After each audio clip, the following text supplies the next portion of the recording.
Hi, welcome to today's episode. Listen, in today's chat, I know that we have all thought about wanting to reinvent ourselves or having the courage to do something different or new.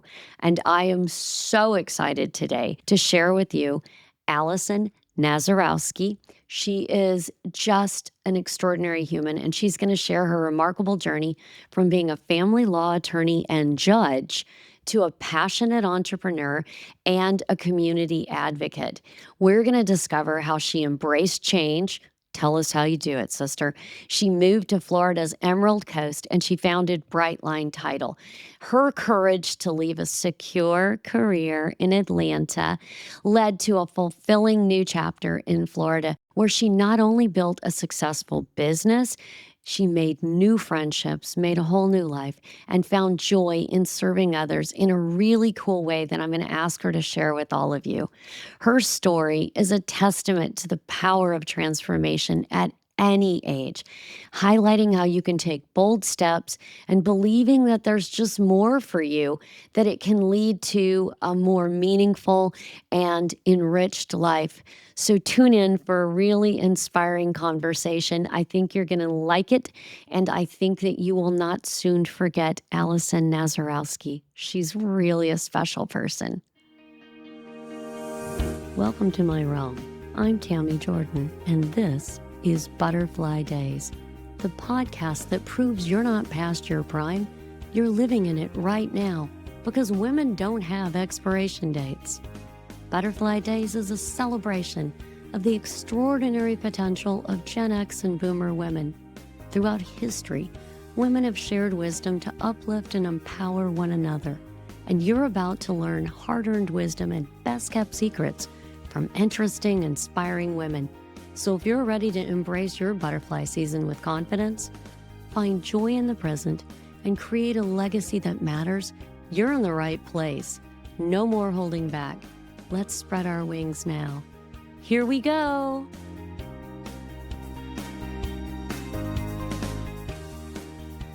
Welcome to my realm. This is Tammy Jordan, and you're listening to Butterfly Days. I have such a cool interview for you today, something a little outside the box. I am speaking today with Alison Nazarowski, a name that she chose for love. So she's just shared with me. And she is rather remarkable. She is a recovering family law attorney and a family division judge, having served the Superior Court of Fulton County, that's Atlanta, folks, for over 10 years. And she decided in 2018 to start a new life and move to Florida's Emerald Coast, which is incredibly beautiful if you have not been there. And she is now an entrepreneur who owns her own real estate closing company and is doing great business there. She is the owner of Brightline Title. She built her firm into a trusted partner for the real estate agents, buyers, and sellers alike. And when she's not doing closings, you'll find her serving Food for Thought, which is an amazing charity. We're going to make her tell us about it, which serves the food insecure children in Okaloosa and Walton counties. Welcome, Alison, to the podcast today. Thank you so much. I'm so excited to be here. I know. Alison, part of what I love about you is just your spirit and your verve and your love of life. But, I got to start here because there are a lot of women who will be listening to this who are thinking, I've done this job, I'm pretty secure. And you were a judge for Pete's sakes, but you are not anymore. Now you're an entrepreneur. What could we learn from you? Then it's never too late to make the right decision for your life, maybe. I love that. It's never too late. I did the family law thing for decades and decades and decades, and I think that I appreciated the service that I was providing to the people in the county and to my clients. But I don't think there's a family law attorney out there who will tell you that it's not a very difficult job. It's hard not to take it home with you. It's hard not to suffer through nights and weekends when you're worried about kids and custody and families. The last 3 years I served on the domestic violence court, and it's really hard not to take that home with you, worrying about the folks that you put orders in place and will the police department give the appropriate weight to the order you put in? Is there any way to keep them safe? It's a written order, and burnout. I'll use the word burnout. I was burned Yeah. out. I was done with it. So, you dream of retirement, but I was in my 40s and it was a little bit early, and I just didn't think I could survive another 5 or 10 years in this area. So I sat down and had some real thoughts about what the rest of my life was going to look like. And you're right, it was a pretty late for a start over, but I didn't feel like I had any choice. And at this point, you are wedded to Captain Nazarowski. Is this correct?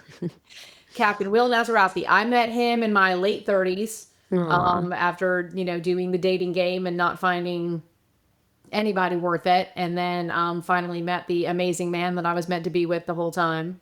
And we dated for years and got engaged and got married in 2013.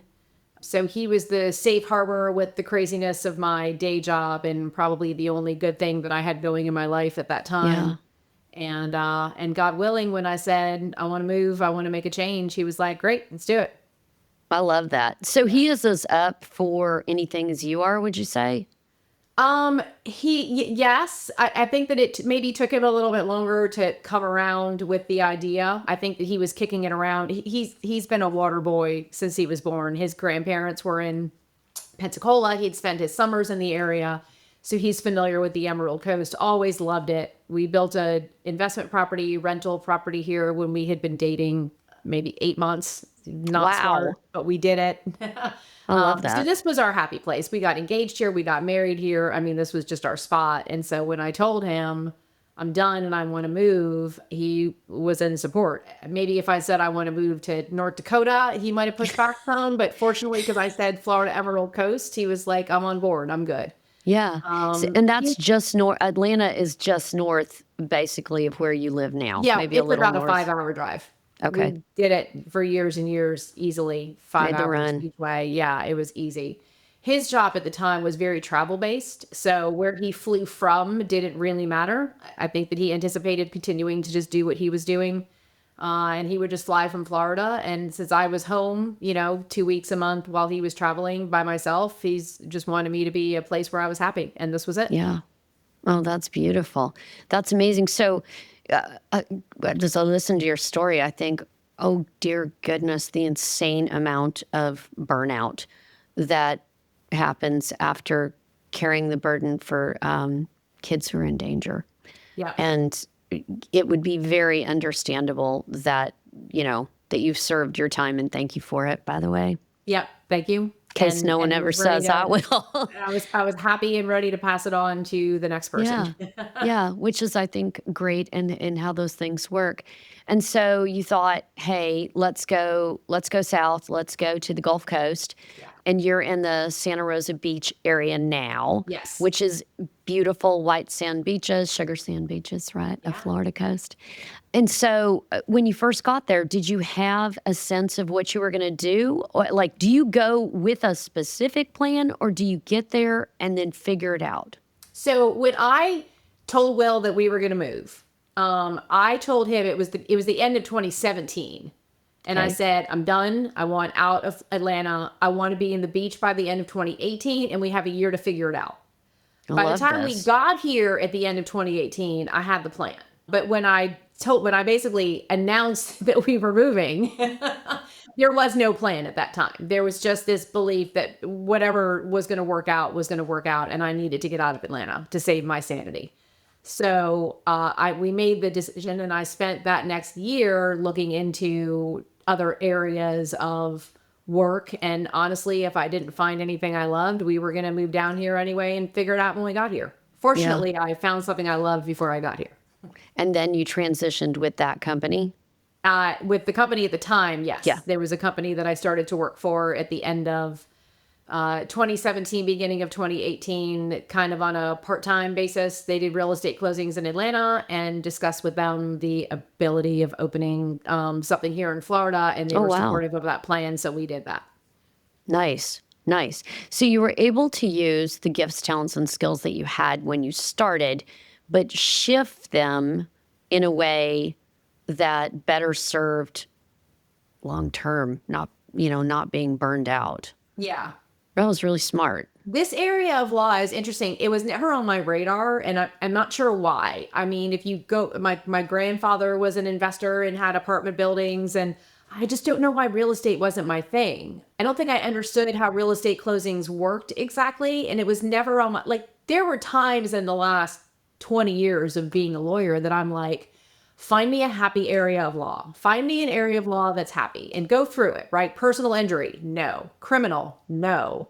Taxes, I mean, I could die with boredom of that. I mean, it's just, you go through all of it, and it's just like, there's nothing that's, even civil litigation that isn't criminal or divorce. It's people losing money. It's just heartbreaking, all of it. So I was like, don't be a lawyer. I'll go sell medical devices. I don't care. Find me something that gives me happiness in this.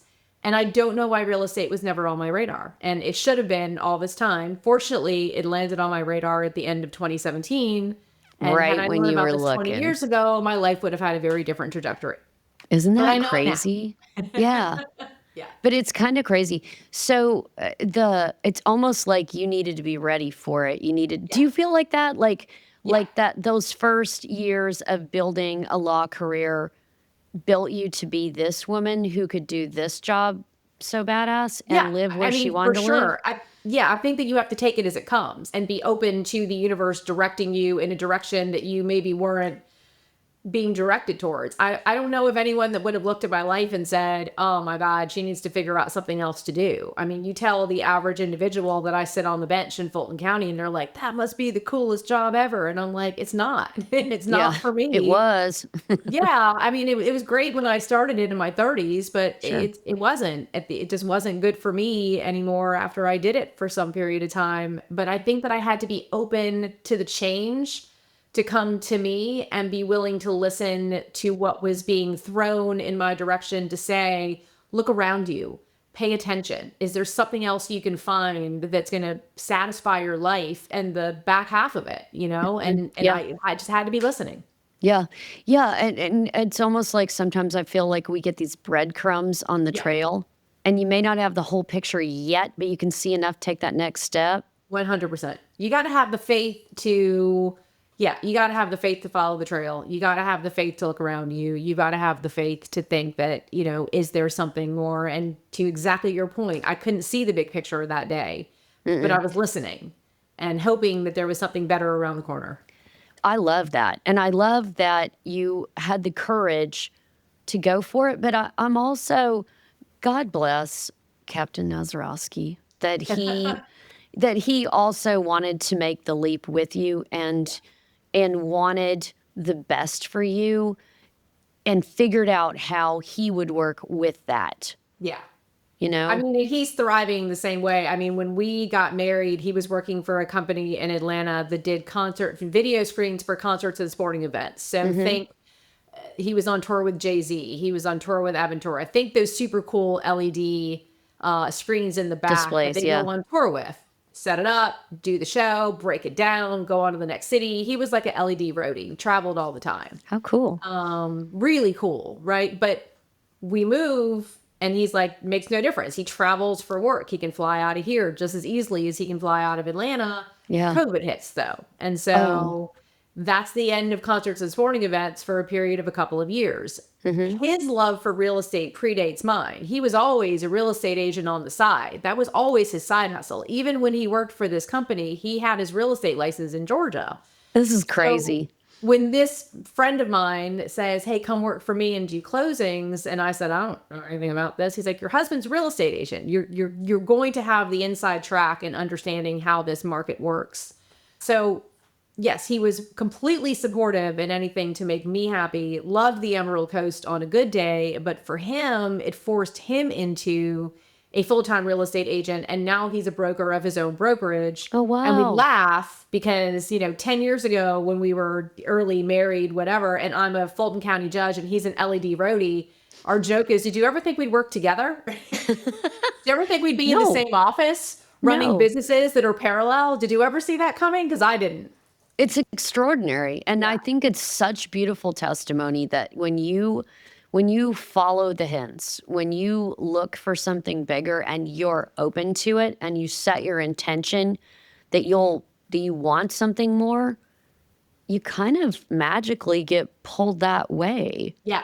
So you end up coming down here and you're working for is it title company? Is that the Yeah, yeah. In Florida, it's a title company, and Georgia is a law firm. So Georgia okay. is what they call an attorney closed state. So you've got to be a lawyer, of which I am one in Georgia. Mm-hmm. Florida, you just have to be a title agent, but I'm a Mm-hmm. Florida attorney anyhow. You don't have to be, but I am. And Did you so have to take the bar again? I did have to take the bar again. You are Kill me such a now, but yes, badass. I did. I love this. I love it. So, of course you did. Why would I ask? Yeah, it was a disaster. I don't ever want to. No, It was, yeah. It was good stuff. It was good stuff. But you did It it. had to happen. That was Will also, because when I came down here, I knew that I didn't have to be an attorney to do what I was trained to do.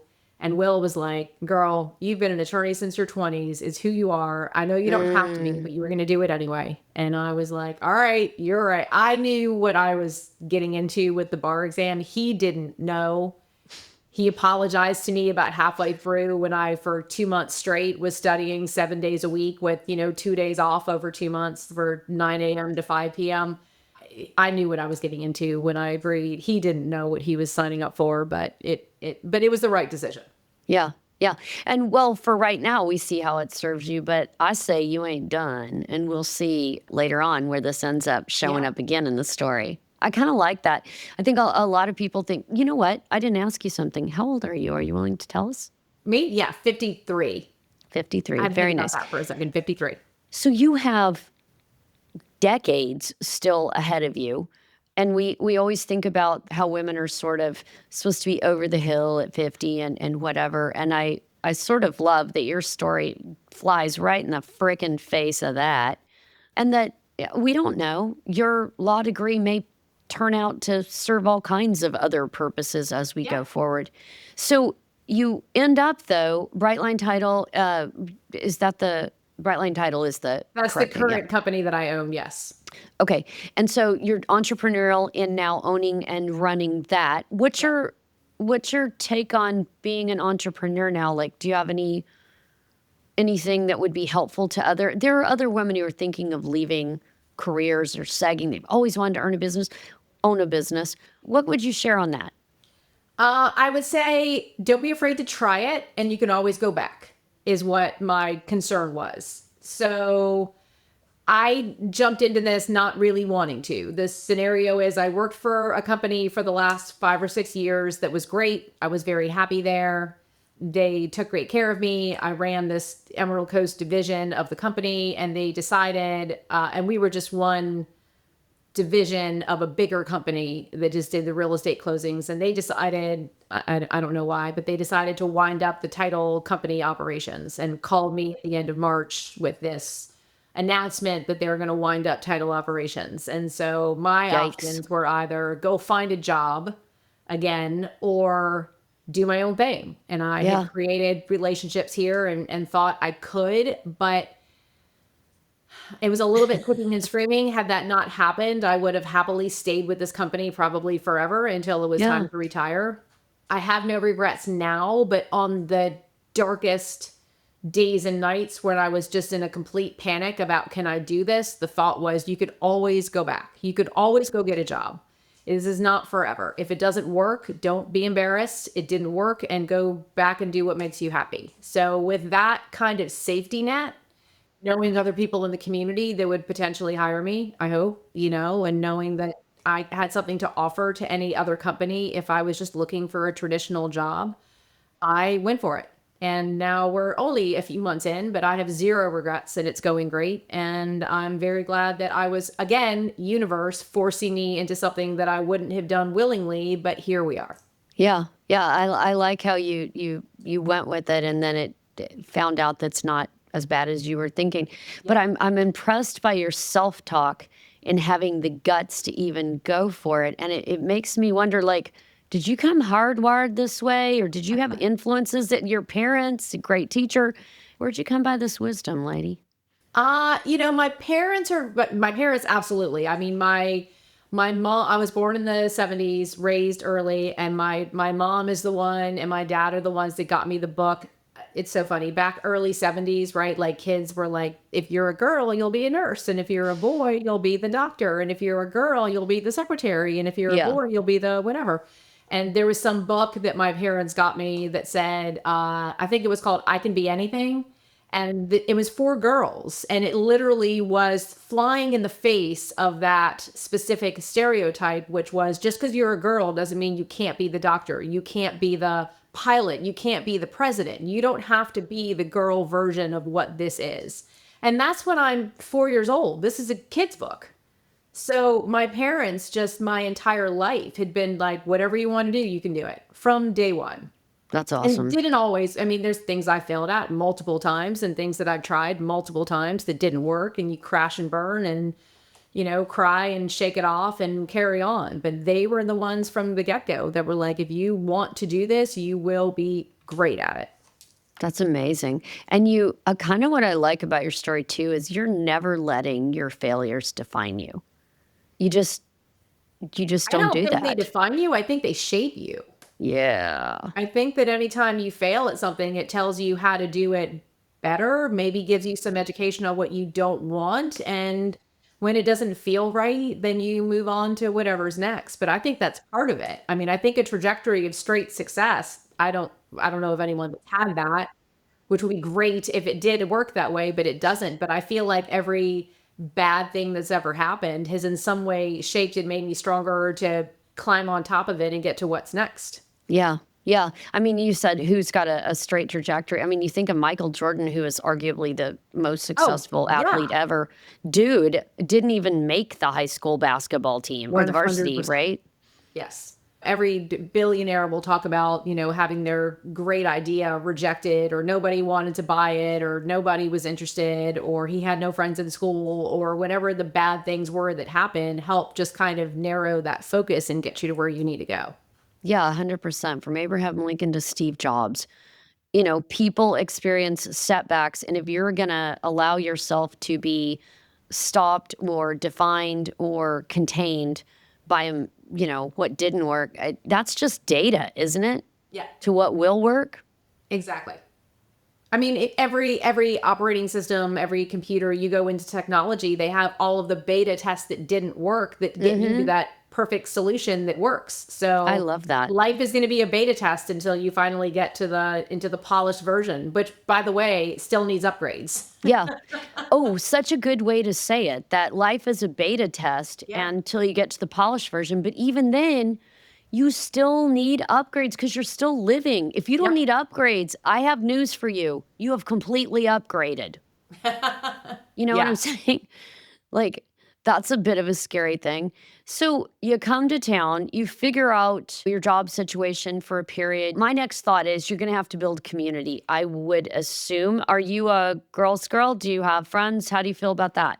Yeah, I'm all the things. I mean, I've got that circle of girlfriends. Unfortunately, none of them were here with me when I got here. Left my Atlanta besties, who were all married at the time and, starting their own, not starting because we're not young, but you know what I mean? Everybody kind of had Yeah. their own circle there. But, technology is an amazing thing. I mean, the fact that we're all kind of glued to our phones and the smartphones and the text, I felt connected to them. So we have our chat group and we do our good mornings and what are you doing today every day. And if any of us is having a bad day, we throw it out and we're like, I am feeling really low. And everybody else in there will just pick you up. And so I was physically removed from them, but not emotionally. Yeah. And that's the circle that, came with me that's been like my best friends for, and it's a small circle, but that's just kind of how I operate. I mean, I have like that tight knit circle of people that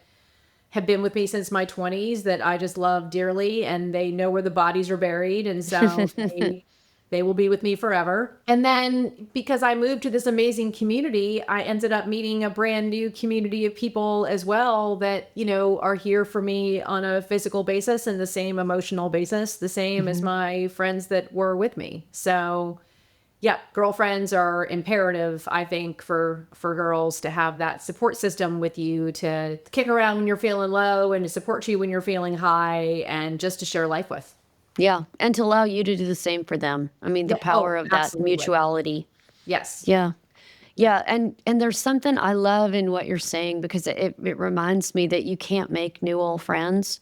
Yes. And not that the new community that you've built, because you've now been there several years, it's beginning to probably deepen and enrich and Yes. become, wine, Yeah. um, and all the things. But there is something very powerful if you've been fortunate enough to have your posse from a long time ago stay with you. Yeah. I mean, it's been 20 something years for these. I have a high school friend of mine who has a place here in Santa Rosa Beach that we had lost touch after high school. She's also an attorney. We've reconnected and she's here. Those people that have known me like through all of the incarnations of my life, it's a very different relationship. But equally as special as the ones that we're meeting here that, surround us now. Yeah. Yeah, there's something really important about the different generations of your life that Yeah. if you can have people that you trust. I always feel like one of the true values of my friends is that I need people around me who will tell me the truth because Yes. I'm interested in going forward. How's Yes. that play for you? Yeah. There's a balance with Yes, that. yes. Truth needs to be told for sure. It doesn't have to hurt anybody deliberately, but I feel like the sounding board is the sounding board. I mean, I have, throughout my life with my closest friends that, predate me moving here, they've switched jobs, switched relationships, switched careers. Hairstyles. And God, yes, the hairstyles, Jesus, yes, for sure. But yeah, I mean, it's a sounding board. What do you think of this? Or I'm not sure how to go about this. Or Yeah. can you help me through this? And it's support because I think there's a lot to be said for even I don't want to use the appearance of support because it's legitimate, but I feel like any big scary decision, nobody has the crystal ball. Nobody knows what's going to happen. But to feel like I have my girls behind me when I'm making one of these crazy decisions and even being there to support me, win or lose, pass or fail, whatever it is, just being there saying you can do it, even if Yeah. behind me, they're like, yeah, there's no way she could do this. This is going to be a disaster. It's a huge Feeling cliff. like Good I luck. have them to lift me up, it goes a long way. So I think that truth is imperative, but I also think that there's a support factor that the ones that you love, you just need to lift them up. Yeah. Yeah, it's so true. And to help believe for them, what you to the best of your abilities, certainly. Yeah, I've always said, you guys, I want you to tell me anything. If spinach in my teeth, Absolutely. I will be so Especially that. bitter if Tag you, out on the dress, yeah, the crazy hair, yeah, all of yeah, it. whatever it is, you need to pony up and tell me that. And you know what? You can, because I believe that the truth will set you free, although I do agree with Gloria Steinem has said, but first it will piss you off. Um, but because I believe that, I tell me what you see and say it honestly. But here's the deal: say it nicely. Yeah. If All I the know time. you care about me, even if it's difficult to hear, I'm able to take in a lot more information than something delivered with a sledgehammer Yeah, absolutely. and And good support. open-minded. I mean, when the news comes with love and the Yeah. news comes with people that you trusted your whole life, you've gotta put some weight in that. Yeah. I mean, when people who have known you for 20 or 30 years say, listen, you just gotta pay attention to this. There's a lot you need there's a lot of weight you need to give to that. Yeah, I think that that's amazing. I'm thinking about, so you have great friends, you have great community. I know that you are a lifetime Miami Dolphin fan. I am. I fell in love with that team when I was 17 years old, and they have broken my heart every single solitary year since the time I was 17 years old. I'm hoping every year, hope springs eternal when the season starts. Every year, I know this is going to be our year. Long about October, I'm done. I'm mad. I'm throwing the jersey back in the closet. Mad. It doesn't mean that I stop watching their games, and it doesn't mean that I won't have all the hope the next year. I love that. I love that so much. Now, is that post Dan Marino? It's got to be, right? He was part of it. So funny story. I was bartending when I was 19. Actually, I say 17, but that's not true. I was 19. I was bartending in Fort Lauderdale when I was 19 years old in a bar called the Roxy. And the Miami Dolphins, I lived in Boca Raton. That's where I grew up. Some of the Miami Dolphins, this was the Dan Marino era, but it was Brian Cox, it was Pete Stoyanovich, it was the kicker. I mean, it was the guys on that team would actually come to the Roxy. Wow. On obviously not before game night, but other nights of the week they would go. So we met some of the guys, and they would be asking, hey, did you see the game on Sunday? And I'm like, football? I don't watch football. Give me a break. And they're like, we're gonna go sit somewhere else unless you start watching our games. So on a rando Sunday, I'm home and I'm like, all right, Dad, let's go. Teach me this game. I got to understand it because they're asking questions and I got to be able to answer. Yeah. Shocking. I love everything about it. Aww. Love it. I love the game. I love all of it. Not just my team, but my husband will joke that he hit the jackpot because we know what we're watching in this house Thursday, Sunday, Monday, and Saturday. All the Sunday games, the Monday night game, the Thursday night game, and then when we get to the playoffs, we're going to watch it on Saturday as well. I love that. I watch every game that's on TV at any given time. So I am a football junkie. I love that. That is amazing. That is so fun. So that's one of your extracurriculars. Yes. But I understand that you guys may occasionally enjoy a sail. Yeah. So my husband's former Navy. Always been a water boy, as I mentioned. And before I came along, he had a little sailboat on Lake Lanier in Atlanta. So he was a pretty good sailor. Had taken some sailing trips on some catamarans and, other sailboats before I came along. And when he and I started dating, we had been taking a bunch of cruises. We would do a cruise once or twice a year. And we start dating and I'm like, we should go on a cruise. And he's like, oh God. He's like, I'll make you a deal. We'll take a cruise and then we'll rent a small boat and we'll see what we like better. Oh, and I'm like, okay. I love this. Very sexy. Take a 3 or 4 night cruise to the Bahamas out of Miami. It was great. Laid by the pool, went down the slide, drank a lot of rum, good time. Yeah. That December, we rented a 31-foot sailboat and sailed the BVI, just the two of us, for a week.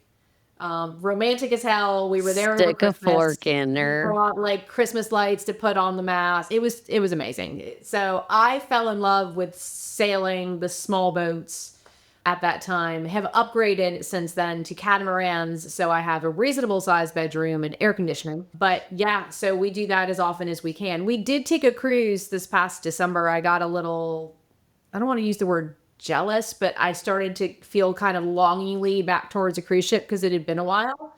And we had a great time. We took a Virgin, but I got off the boat and I'm like, small boats, it's just a better way to go. Yeah. I'm a small boat girl. All over the world. Oh, I love this. Wait, you guys have sailed various places in the world? Like where? Yeah, we've done Greece. We did Mallorca, the island of Mallorca. We did the Amalfi Coast. We've sailed Antigua. We've been to St. Bart's. We've been to Anguilla. We've done the BVI. That's amazing. Yeah, we've done really amazing sailing trips kind of all over the place. I love that when you followed your passion, and not just passion, but you wisely followed kind of where you felt like you needed to go next. You end up in a place where you're kind of set up because now you're on the water. Yeah. So to have these new adventures, you're well positioned for that. You're not coming out of Detroit. Right. Having to hit the beach running. Yeah. I don't know what that is, but yeah.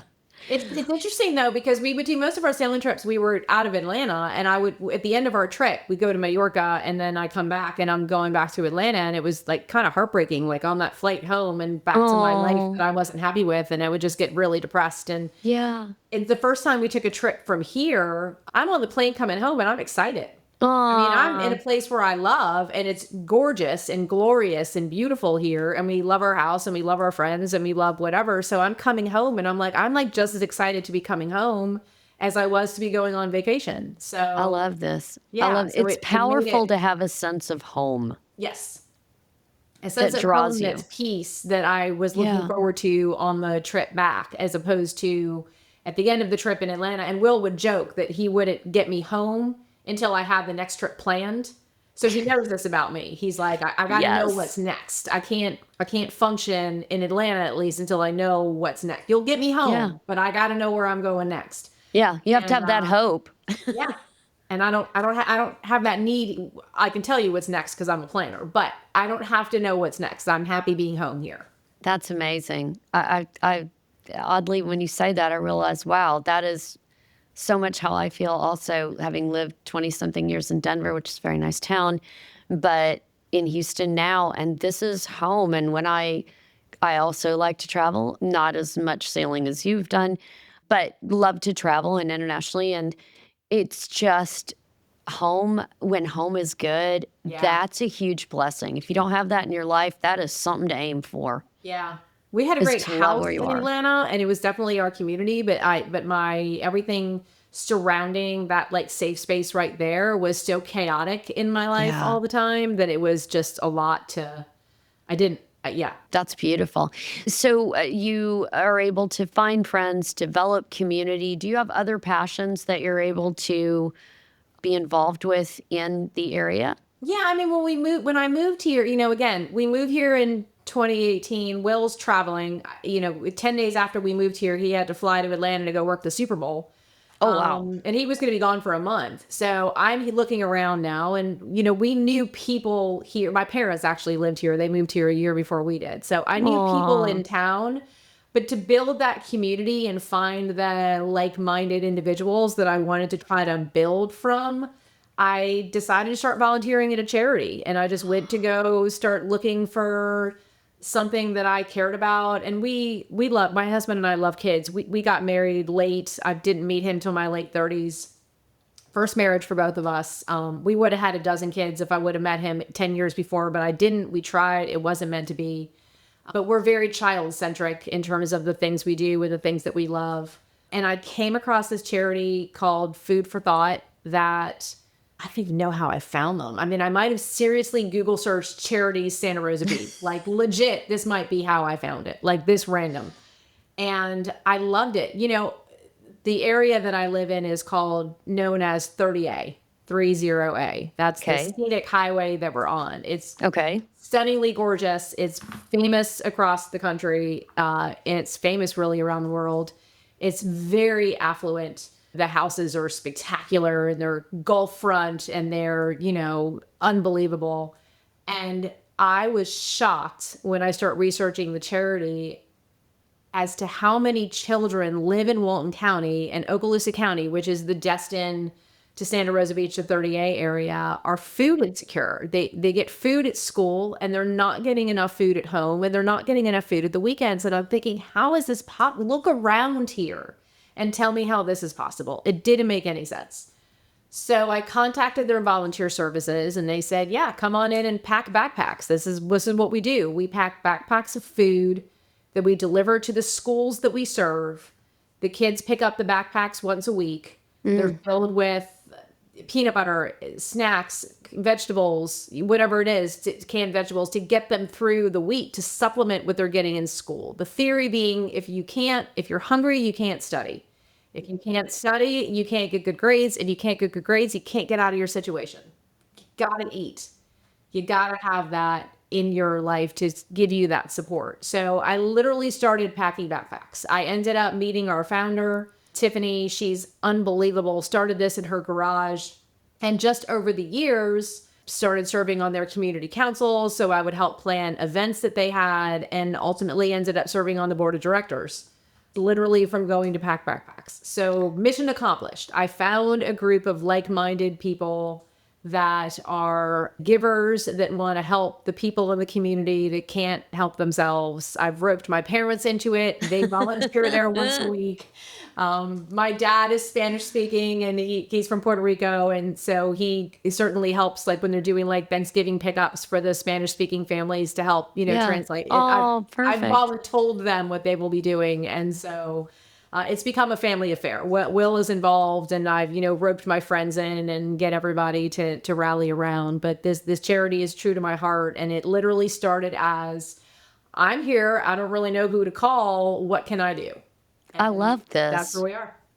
I love this. And you've made friends also through finding what's important to you and pushing into that? I mean, absolutely. And if you think about the people that I'm connected with through the charity, other members of the former members of the board of directors, very close friends of mine, current member, it's just these people all have the same.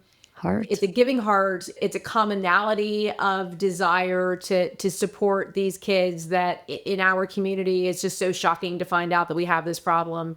It's a way to help. It's the tough, it's the tough situations when we don't have enough or we can't give enough or we can't serve. And I mean, from the first meeting, there's a lot of commonality, which Yeah. helps when you're trying to create a new circle that at least Yeah. I know the people I meet through here, we already have something pretty important in common. Yeah.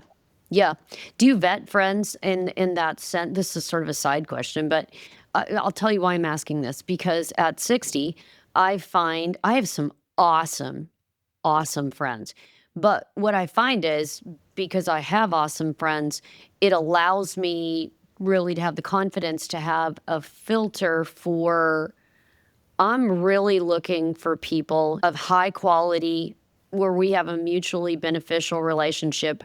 I make you better, you make me better. Let's go. Yes. I mean, there's a lot for new people that come into our lives at this point because Mhm. it's later in the day for us. It's Yeah. not sunset by any chance, but I mean, it's No. later in the day for us.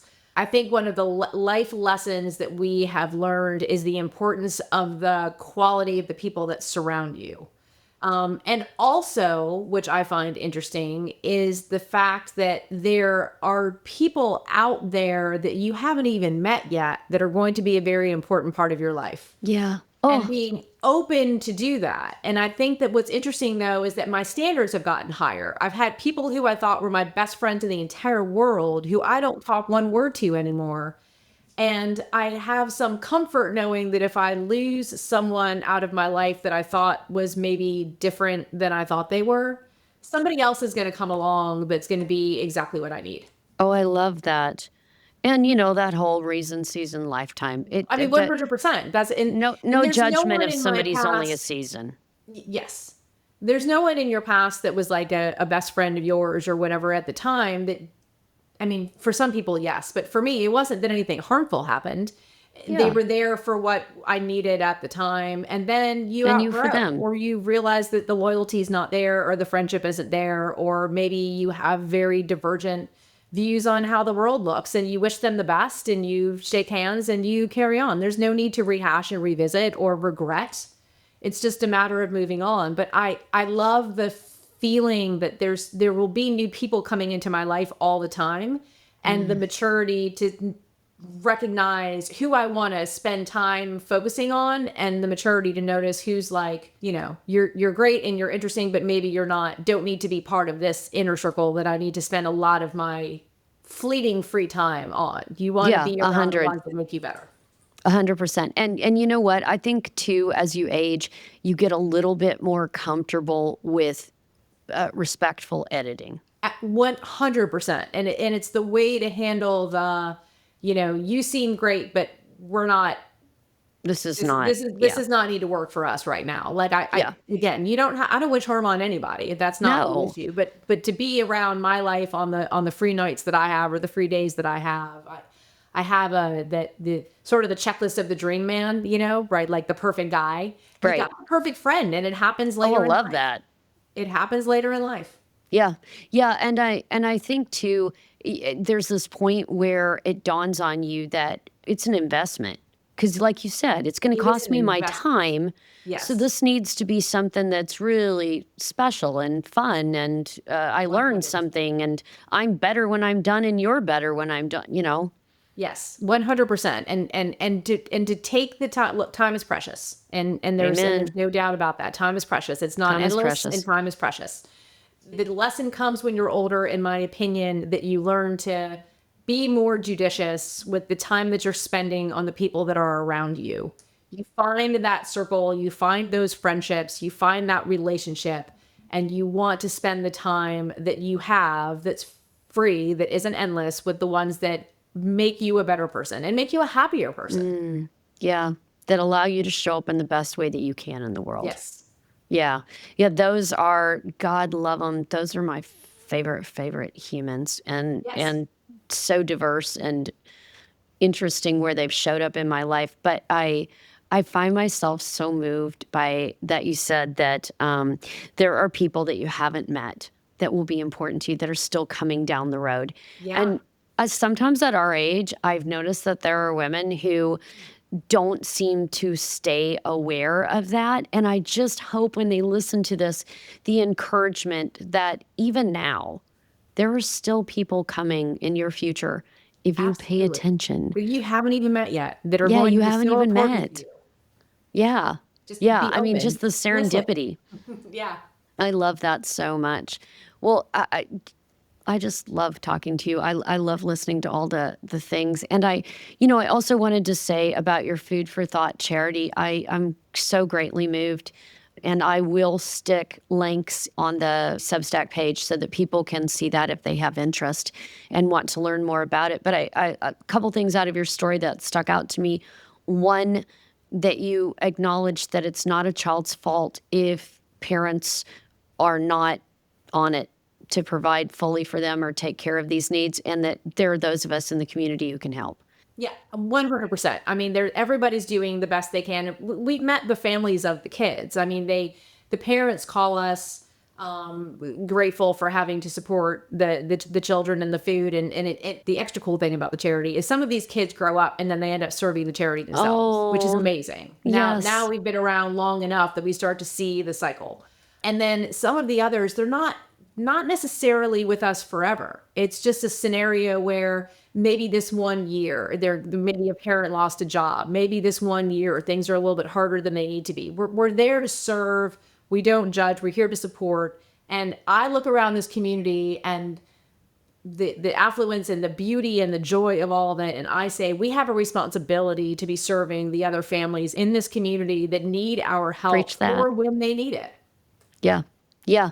I love that. And I love that you're not just a taker, but that you're seeing how could you give in a way that's meaningful. I think there are lots of great charities, but finding one that really means something to you and then doubling down, Yeah. powerful stuff. This one spoke to me Powerful from, stuff. I literally think it was a Google search and it just spoke to me from the beginning. And it's just funny how it started back in, 2019 to go through where we are now. And I just love everything about them. Yeah. And going through COVID, and that a particularly tough thing for the charity? It was horrific. I mean, we had to shut down, the schools were closed for a period of time. We had to rally. I mean, we were delivering the food to the schools and we had to rethink that whole thing because schools were on lockdown and not Oh, letting people come yeah. out. And then, it's the same theory for holiday services.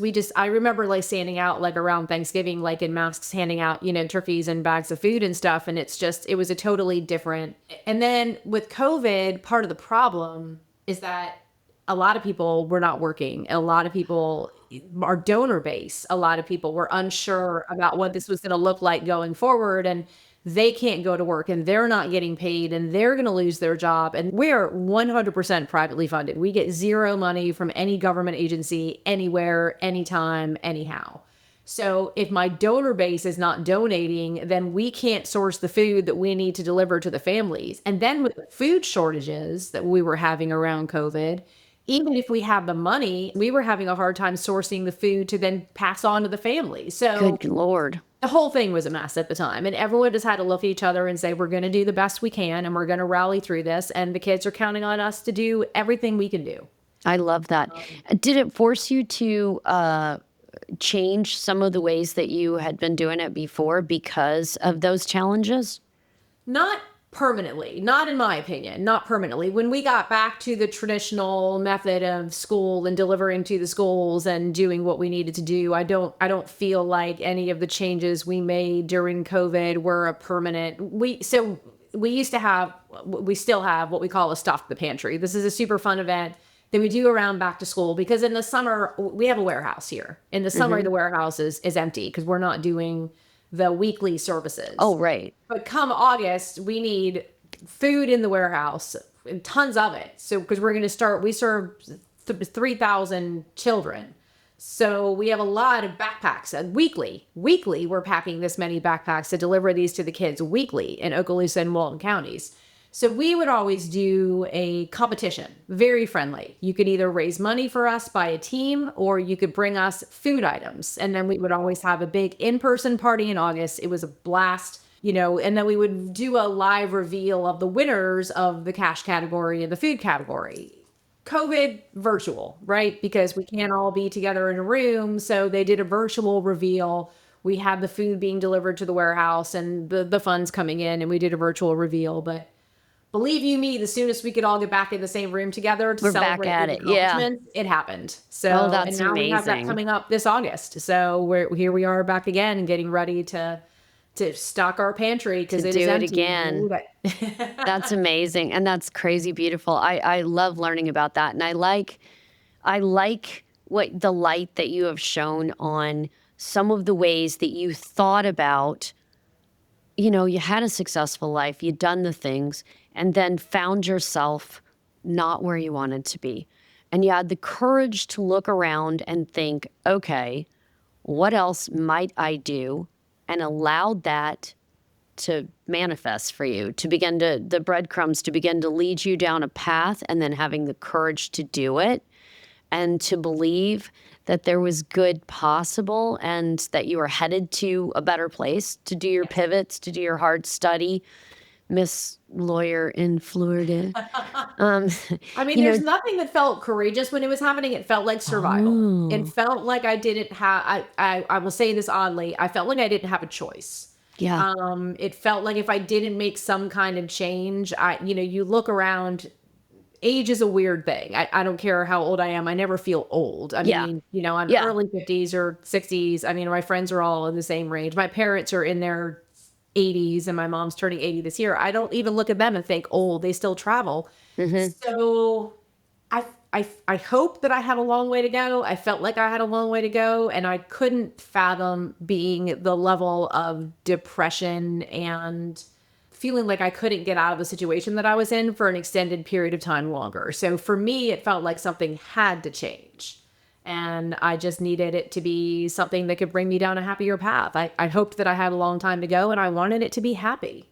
yeah, It's yeah, just, I don't care how old you are. That's, people think that their options are retirement, right? I'm 50s now, and people are like, I'm going to hmm, retire in a few years. I'm like, or figure out something that you do that you yeah, love, and you don't have to worry about retiring now because people are working into their 60s and 70s happily if it's something that they love. So I thought about the retirement thing, but it was too far away. yeah.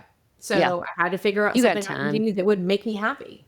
Yeah, that's incredibly beautiful. And then look how it has flourished. And not only the business, but, because being an entrepreneur is a thing and there's a lot to that. But you've done that and you've layered on community service. And I find that incredibly beautiful. I think that one of the most important things that we as women do is that we share our wisdom to ease the path of others. And I think, Alison Nazarowski, in telling your story, even though to you it just felt like you were living it, I think you have inspired a lot of women. I'm going to cry on a lot of levels today. And I am so grateful that you gave me your time. I know you're busy running your business, and I'm just really grateful. And I will share the link for Food for Thought.